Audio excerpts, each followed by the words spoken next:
वह पृथ्वी की आंतरिक संरचना को समझाइए। पृथ्वी का आंतरिक भाग कैसा है, किस प्रकार का बना हुआ है, कितनी परतों का बना हुआ है, कौन से भाग में क्या क्या पाया जाता है, कितना तापमान है, कौन सी धातुएं पाई जाती हैं। तो पृथ्वी की संरचना परतों के रूप में है। पृथ्वी जो संरचना है वो परतों के रूप में, एक परत के ऊपर दूसरी परत परतों के रूप में होती है। और परतें किस रूप में होती हैं, जिस रूप में प्याज में छिलके लगे होते हैं, एक छिलके ऊपर दूसरा छिलका रहता है, उसी प्रकार से पृथ्वी भी परतों के रूप में होती है। पृथ्वी के केंद्र से सतह की जो दूरी है, केंद्र से लेकर ऊपर सतह तक की जो दूरी होती है वो लगभग 3900 किलोमीटर होने का अनुमान है कि शायद पृथ्वी की मोटाई है वो 39,000 किलोमीटर है। केंद्र से लेकर ऊपर सतह तक उसकी जो दूरी है वो लगभग 3900 किलोमीटर के आसपास मानी गई है। अनुमान है एक तरह का कि शायद इतनी मोटी पृथ्वी की परत हो सकती है। पृथ्वी को मोटे तौर पर 3 प्रकार की परतों से बनी हुई माना गया है। एक के ऊपर एक छिलके प्याज लगे, इस प्रकार की परत लगी होती है। अब और कितनी परतें, लेकिन मुख्य रूप से अभी तक जो वैज्ञानिक तथ्य सामने आए हैं, मुख्य रूप से 3 परत है। वो पृथ्वी 3 प्रकार की परतों से बनी हुई होती है। इन परतों की मोटाई का सीमांकन, कौन सी परत कितनी मोटी है, इसका जो अनुमान है वो इनकी रासायनिक विशेषता अथवा यांत्रिक विशेषता में आधार किया गया है। तो 3 परत कौन कौन सी, पृथ्वी की परत या ऊपरी परत। सबसे पहली परत होती है ऊपरी परत बोला जाता है। नंबर 2 पर पृथ्वी की दूसरी परत या मेंटल बोलते हैं इसको। और फिर पृथ्वी की तीसरी परत आती है जिसको क्रोड के नाम से भी जाना जाता है। बात करेंगे हम पृथ्वी की पहली परत कि पहली परत की संरचना किस प्रकार की होती है, किस प्रकार की मिट्टी पाई जाती है, कितना तापमान रहता है, कितनी इसकी मोटाई है, किस प्रकार की बनी हुई है ऊपरी परत। तो ऊपरी परत है वो पृथ्वी की ऊपरी परत पृथ्वी पर ठोस परत के रूप में होती है। लेकिन जो ऊपर वाली परत है वो सबसे ठोस परत है। उसकी सबसे ठोस परत है वो पृथ्वी की प्रथम परत या ऊपरी परत को ही माना गया है। इसकी मोटाई सभी स्तरों पर समान ही है। और मोटाई है वो सभी स्तरों पर समान ही है। हर स्थान पर उसकी मोटाई अलग अलग है, कहीं पर ये ज्यादा मोटी है, कहीं पर कम मोटी है, तो इसकी मोटाई वो अलग अलग है। और इस मोटाई के अंतर के कारण ही पृथ्वी पर कहीं पर समुद्र बन गए तो कहीं पर पहाड़ बन गए। जहां पर उसकी मोटाई कम है, इससे कम होगी, वहां पर समुद्र बन जाएंगे। और जहां पर उसकी मोटाई ज्यादा है वहां पर क्या बन गए, पहाड़ बन गए। तो समुद्र और पहाड़ बनने का जो मुख्य कारण है पृथ्वी पर वो पृथ्वी की पहली परत की मोटाई में अंतर।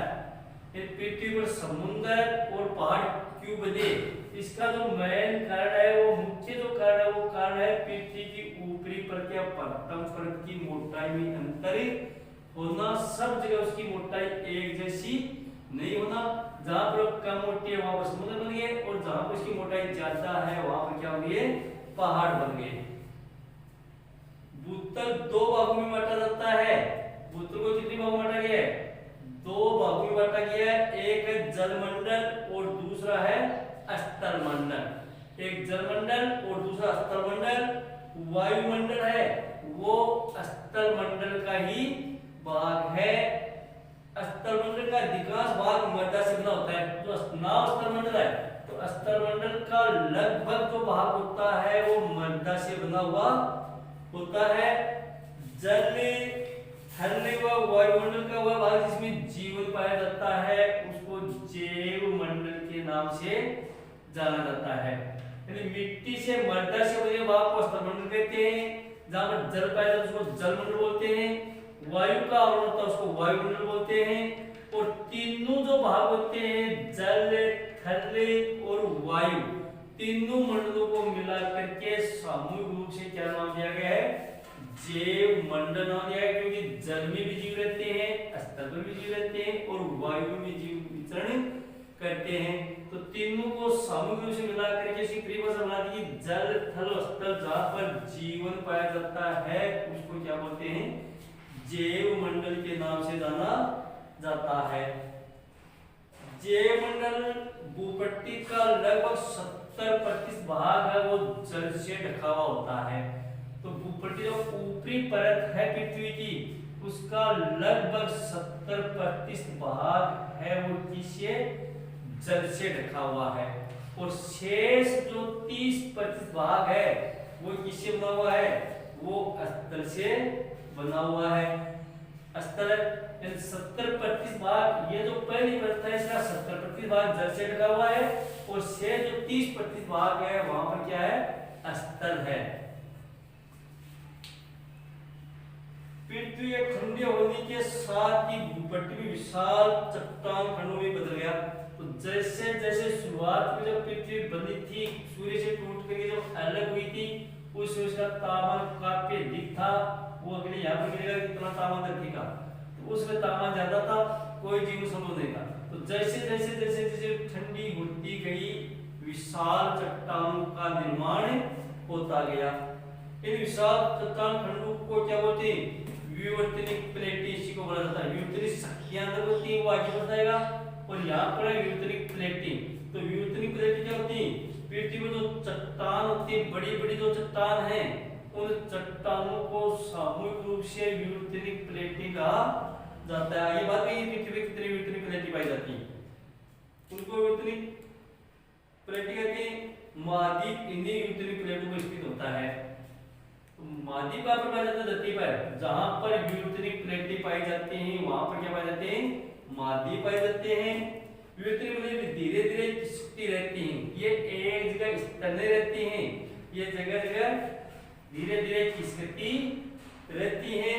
पृथ्वी की सतह पर विवर्तनिक प्लेटें पाई जाती हैं।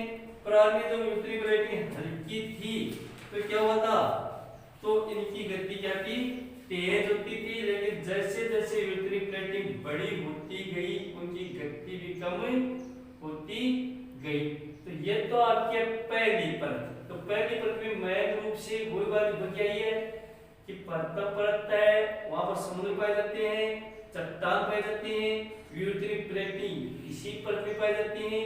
और इन्हीं विवर्तनिक प्लेटों में क्या होते हैं, महाद्वीप होते हैं। जो जल से ढका भाग होता है वो जलमंडल होता है, स्थल वाला भाग स्थलमंडल होता है, वायु वाला भाग वायुमंडल होता है। और तीनों मंडलों में जीव पाए जाते हैं, इसलिए वो सामूहिक रूप से जीव मंडल कहा जाता है। विवर्तनिक प्लेटें गति करती रहती हैं। शुरुआत में भारी थी तो इनकी गति मंद थी, और जैसे जैसे वो हल्की होती गई उनकी गति भी क्या होती गई, तेज होती गई। दूसरी जो परत है पृथ्वी की, वो पृथ्वी की दूसरी परत या उसको मेंटल के नाम से जाना जाता है। तो मेंटल का है पृथ्वी की दूसरी परत का नाम है। पृथ्वी की दूसरी परत को मेंटल कहते हैं। यह सबसे छोटी परत होती है, सबसे छोटी परत यही दूसरी परत है। यह अधिकांशतः गर्म पिघली चट्टानों से बनी है। और इसकी बनावट कैसी है, गर्म चट्टानें पिघल गई, गर्म से चट्टानें पिघल गई और इन्हीं चट्टानों से फिर पृथ्वी की दूसरी परत या मेंटल का निर्माण हुआ। इन सिलिकेट चट्टानों में लोहा व मैग्नीज की मात्रा भूपट्टी की तुलना में अधिक होती है। यहाँ पर लोहे की मात्रा कम होती है, लेकिन मध्य वाली परत की दूसरी जो परत है उस परत में एक तो लोहा और एक मैग्नीशियम काफी मात्रा में पाया जाता है। इनमें बुलबुले उठते रहते हैं। मेंटल पृथ्वी के मध्य भाग पर ऊपर नीचे होती रहती है। इसका मतलब यह कि पृथ्वी जो दूसरी परत है वो हिलती डुलती रहती है, गति करती रहती है। पृथ्वी जो तीसरी जो परत है उसकी बनावट कैसी होती है, पृथ्वी का केंद्रीय भाग क्रोड है, जो बीच वाला भाग है ये पृथ्वी आपकी, और पृथ्वी का जो ये बीच वाला भाग है वो क्या कहलाता है, क्रोड कहलाता है। क्रोड सर्वाधिक गहराई पर क्रोड सर्वाधिक गहराई पर होने के कारण अधिक गर्म होता है। क्रोड वो पृथ्वी की सबसे जो गहराई होती है, ये जो गहराई होती है वो सबसे गहराई में यही भाग होता है, इसलिए वहां का तापमान वो सर्वाधिक होता है। इसका तापमान लगभग 7000 डिग्री सेंटीग्रेड के आसपास रहता है।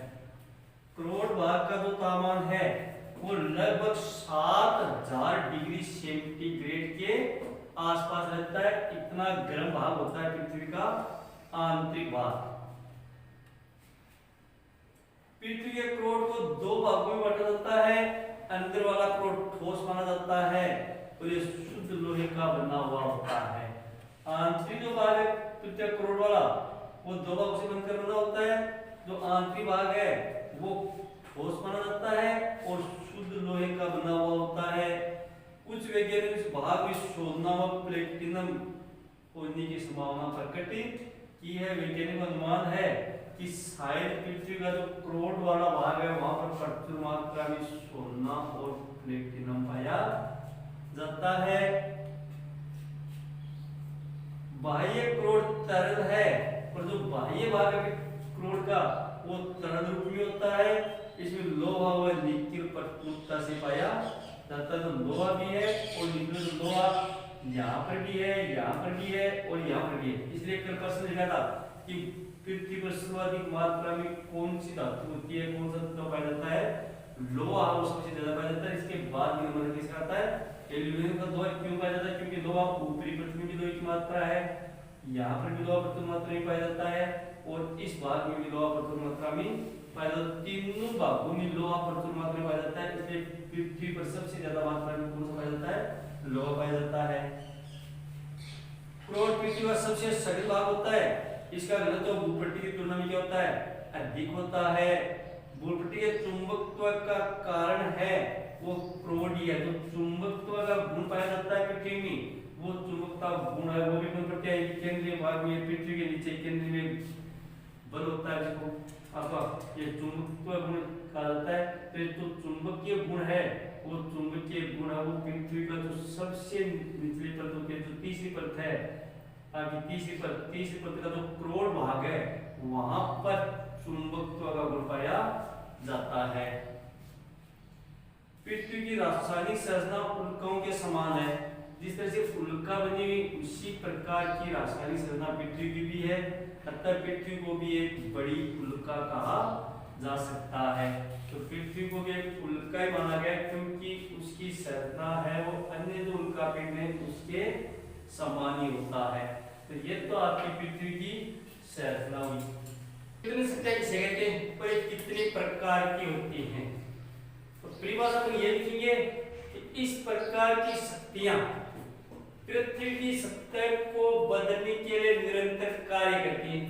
अगर ये इतनी शक्तियां नहीं होती तो पृथ्वी की सतह बदलती नहीं। तो पृथ्वी की सतह को लगातार बदलने के लिए ये लगातार निरंतर रूप से कार्य करती रहती हैं। इन शक्तियों को विवर्तनीय शक्तियां कहा जाता है। यानी इस प्रकार की शक्तियां जो पृथ्वी की सतह को बदलने के लिए निरंतर कार्य करती रहती हैं विवर्तनीय शक्तियां कहलाती हैं। ये दो प्रकार की होती है, एक होती है आंतरिक विवर्तनीय शक्तियां और दूसरी होती है बाह्य विवर्तनीय शक्तियां। आगे वाला प्रश्न ये से लेंगे अपन कि पृथ्वी की आंतरिक विवर्तनीय शक्तियों का क्या अर्थ है? आंतरिक विवर्तनीय शक्तियां किसे कहते हैं? कि चार शक्तियों का वर्णन कीजिए और यही से प्रश्न निकलता का ज्वालामुखी, भूकंप, सुनामी, यही से प्रश्न आता है। तो ये शक्तियां पृथ्वी के अंदर रहकर कार्य करती है। आंतरिक है तो पृथ्वी के आंतरिक भाग में रहकर कार्य करती हैं और बाहर से दिखाई नहीं देती हैं। इनकी उत्पत्ति पृथ्वी की सतह के नीचे गहराई में उपस्थित किसके कारण इसकी उत्पत्ति? पृथ्वी की सतह के नीचे गहराई में उपस्थित ताप से चट्टानों के फैलने सिकुड़ने।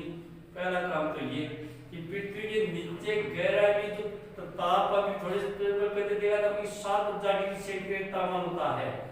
तो इस तापमान के कारण चट्टानें वो फैलती और सिकुड़ती हैं तथा पृथ्वी के भीतर उपस्थित गर्म तरल पदार्थ जिसको मैग्मा के नाम से जाना जाता है, तो उस मैग्मा के स्थानांतरण, मैग्मा के एक स्थान से दूसरे स्थान जाने के कारण आंतरिक विवर्तनीय शक्तियों का जन्म होता है। तो इस प्रकार शक्तियां जो पृथ्वी के अंदर रहकर कार्य करती है, बाहर से दिखाई नहीं देती हैं और इसकी उत्पत्ति पृथ्वी की सतह के नीचे गहरे में उपस्थित ताप से चट्टानों के फैलने व सिकुड़ने के कारण वह पृथ्वी के भीतर उपस्थित गर्म तरल पदार्थ मैग्मा के स्थानांतरण के कारण होती है। और यहाँ पर एक नंबर वाला जो प्रश्न है कि मैग्मा क्या है, तो अपन परिभाषा बताइए, पृथ्वी के भीतर उपस्थित गर्म तरल पदार्थ को मैग्मा कहा जाता है। मैग्मा का जो कार्य है वह विद्युतीय शक्तियों को उत्पन्न करना, ये इसका मुख्य काम होता है। उन आंतरिक शक्ति में एक ज्वालामुखी, एक भूकंप, एक सुनामी और एक सृजनात्मक और विनाशात्मक बल व शक्तियां, चार का वर्णन करिए।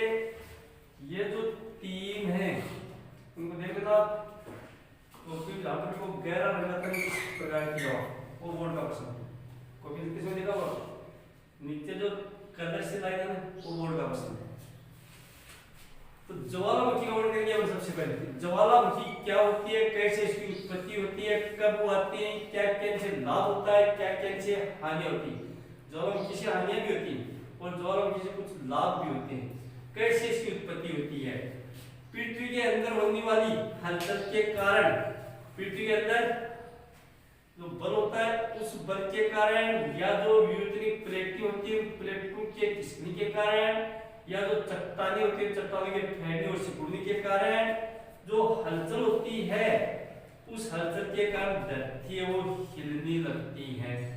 तो जो हलचल मेन कारण तो विद्युतीय प्लेटें होता है, विद्युतीय प्लेटें जब एक स्थान से दूसरे स्थान खिसकती हैं, या जो चट्टान होती है वो चट्टान एक स्थान से दूसरे स्थान खिसकती है या फैलती और सिकुड़ती है, तो पृथ्वी के ऊपरी भाग में थोड़ी सी कंपन होती है, पृथ्वी हिलने लग जाती है तथा भूपटल को फोड़कर धुआं, राख, वाष्प और गैसें बाहर निकलने लगती हैं।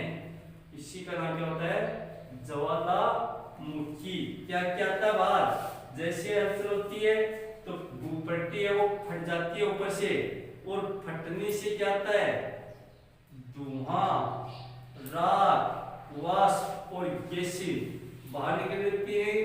कई बार अत्यधिक चट्टानें पिघलकर लावा के रूप में बाहर बहने लग जाती है, और कभी कभी तेज ज्वालामुखी होती है तो जो चट्टानें पिघल जाती है, पिघल कर एक तरल पदार्थ को लावा बोलते हैं, इसके रूप में भी बाहर आ जाता है।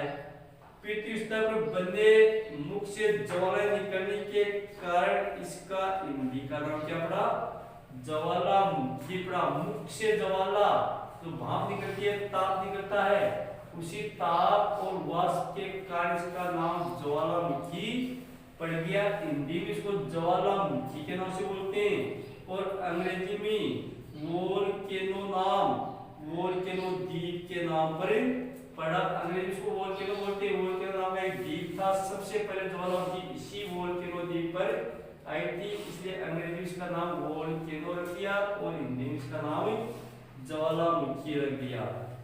ज्वालामुखी का संबंध भूगर्भ से होता है, ऊपरी पृथ्वी के भूगर्भ से इसका संबंध होता है। दाब के कारण लावा एक नली के रूप में सतह की ओर ऊपर उठता जाता है और फिर बाहर निकलकर फैलने लग जाता है। पहले एक नली के रूप में, इस तरह से नाला होता है, इस रूप में आएगा और ऊपर जाके फिर वो फैल जाएगा। कुछ ज्वालामुखी निरंतर सक्रिय रहते हैं, कुछ ज्वालामुखी लगातार आती रहती हैं, जबकि कुछ रुक रुक कर सक्रिय होते रहते हैं। कई बार सक्रिय रह सदा के लिए बंद हो जाता है। कुछ देश ऐसे होते हैं दुनिया में जहां पर लगातार ज्वालामुखी सक्रिय ज्वालामुखी होती है, कुछ देश जहां पर निष्क्रिय ज्वालामुखी होती है, एक बार आती है, एक बार आने के बाद वो निष्क्रिय हो जाती है। ज्वालामुखी संसार के हर भाग में पाए जाते हैं, मगर सामान्यतः ये नियमबद्ध मेखलाओं पर उपस्थित होते हैं। उदाहरण के लिए प्रशांत महासागर के द्वीपों, जो प्रशांत महासागर के द्वीप है और इनके चारों तटीय भागों में ज्वालामुखी क्या पाए जाते हैं, अधिक पाए जाते हैं। तो सबसे ज्यादा ज्वालामुखी प्रशांत महासागर में जो द्वीप हैं वहां पर, या प्रशांत महासागर के आसपास जो तटीय इलाका होता है वहां पर ज्यादा आते हैं। ज्वालामुखी से हानि के साथ कई लाभ भी होते हैं। हानियां भी होती है, हानियों के साथ साथ लाभ भी होते हैं। क्या क्या हानियां होती है ज्वालामुखी से? पहली जो हानि होती है, इसे भयानक विनाश का दृश्य उपस्थित हो जाता है। तो ज्वालामुखी जिस भाग में ज्वालामुखी कहते हैं वहां का पूरा जो भी सभ्यता होती है, जो भी वहां का मानव विकास होता है, वो सारे के सारे क्या हो जाते हैं? नष्ट हो जाते हैं। जानवर की बड़ी भारी हानि होती है, तो वहां का पूरा दृश्य एकदम से पूरा विनाश हो जाता है, नष्ट हो जाता है। इसके अलावा लाभ क्या क्या होते हैं इससे? इसके द्वारा बनी मिट्टी जो पाई गई है, क्योंकि नीचे से भूगर्भ से आता है, तो इसके साथ जो मिट्टी आती है वो ऊपरी परत पर आ जाती है, ऊपरी परत में क्या बना देती है? उपजाऊ बना देती है। कई उपयोगी रासायनिक पदार्थ जैसे गंधक, बोरिक अम्ल आदि कीमती धातुएं लावा के साथ बाहर आ जाती हैं। अंदर से अब ये पढ़ाई का आखिरी भाग में सोना और प्लेटिनम पाया जाता है। तो कभी कभी जो ज्वालामुखी आती है, बड़ी जो ज्वालामुखी होती है, लावा के साथ, धुएं के साथ, जो मतलब उसके साथ कीमती धातुएं बाहर आ जाती हैं। तीसरा जो होता है, गर्म पानी के झरने इनके कारण बनते हैं। और कभी कभी अंदर तापमान ज्यादा होता है, तो अंदर से जो लावा के साथ पानी आएगा, तो जो गर्म पानी के झरने थे वो भी ज्वालामुखी के कारण ही बनते हैं।